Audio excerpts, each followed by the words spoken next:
Hi friends, Shanmugam Bharani சீரியலில் ஒரு அட்டகாசமான ப்ரொமோ வந்திருக்கு. அதை பற்றி தான் அந்த வீடியோவில் பார்க்க போகிறோம். அதுக்கு முன்னாடி நம்ம சேனலை சப்ஸ்கிரைப் பண்ணாதவங்க கீழே இருக்கிற சப்ஸ்கிரைப் பண்ணை கிளிக் பண்ணிவிட்டு பக்கத்தில் இருக்கிற பெல் பட்டனையும் கிளிக் பண்ணிடுங்க.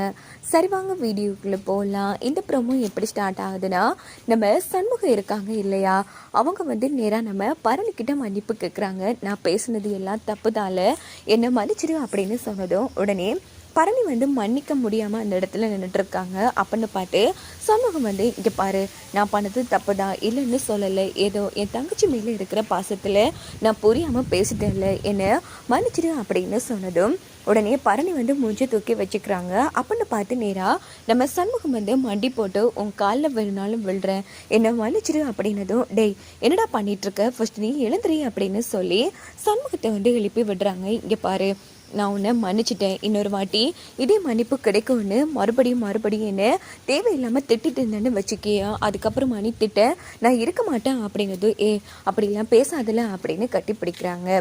இந்த பக்கம் நம்ம ரத்னாவை டிஸ்சார்ஜ் பண்ணி பரணி சண்முகம் 2 பேருமே சேர்ந்து வண்டியிலே நேராக அவங்க வீட்டுக்கு அழைச்சிட்டு போகிறாங்க. அப்படின்னு பார்த்து நம்ம பரணி நம்ம வீட்டுக்கே கூட்டிகிட்டு போகலாம் அப்படின்னு சொல்லும்போது இல்லை அதுக்கு முன்னாடி ஒரு முக்கியமான கடமை இருக்குது அப்படின்னு சொல்லிட்டு நேராக வண்டியை போலீஸ் ஸ்டேஷனுக்கு விடுறாங்க நம்ம சண்முகம். அங்கே பார்த்தோன்னா நம்ம வெங்கடேஷும் இருக்காங்க இல்லையா, நேராக போய் நம்ம பெயில் எடுத்துடலாம், அதான் நம்ம தங்கச்சி பொழைச்சிட்டால அப்படின்னு சொல்லி நேராக எல்லாரும் சேர்ந்து நம்ம வெங்கடேஷை பெயிலில் எடுத்துடுறாங்க. இந்த பக்கம் பார்த்தோன்னா நம்ம வெங்கடேஷும் வெளியில் ரத்னாவை பார்த்தது ரொம்ப சந்தோஷப்படுறாங்க. இல்லை என்னை மன்னிச்சிரு, நான் ரொம்ப தப்பு பண்ணிட்டேன், என்னை மன்னிச்சிரு அப்படின்னதும் ரத்னா மூஞ்சி தூக்கி வச்சுக்கிறாங்க. எதுவுமே பேசாமல் அந்த இடத்துல அமைதியாக இருந்துட்டுருக்காங்க. என்னெல்லாம் அப்படி பார்க்குற, இங்கே பாரு, நீ பேசு, நீ என்னெல்லாம் முடிவெடுக்கணும்னு நினைக்கிறியோ அந்த முடிவை எடு, அதுக்கு அண்ணன் நான் கட்டுப்படுறேன் அப்படின்னதும் உடனே ரத்னா எதுவும் பேசாமல் அமைதியாக இருந்துட்டுருக்காங்க. என்னை மன்னிக்க மாட்டியா, உன் காலில் வேணுனாலும் விழுறேன், என்னை மன்னிச்சிடு அப்படின்னு சொல்லி நேராக காலில் ஓடி போய் விழுந்துடுறாங்க. இதை பார்த்து நம்ம ரத்னா செம்ம டென்ஷன் ஆகுறாங்க. உடனே வெங்கடேஷ் எழுந்திருக்கிறாங்க. நான் முடிவு பண்ணிட்டேன்னு, இவன் மாதிரி ஆட்களுக்கெல்லாம் நம்ம மிகப்பெரிய தண்டனை கொடுக்கணும், இவன் பண்ணது மிகப்பெரிய தப்புன்னு, அதனால எப்படி ஆச்சு எனக்கு இவன் கிட்ட இருந்து டிவோர்ஸ் வாங்கி கொடுத்துரு அப்படின்னதும் சண்முகமும் பரணியும் செம அதிர்ச்சியாகிறாங்க. கவலைப்படாதல்ல, நீ ஆசைப்பட்டதை கண்டிப்பாக இந்த அண்ணன் செய்கிறேன்.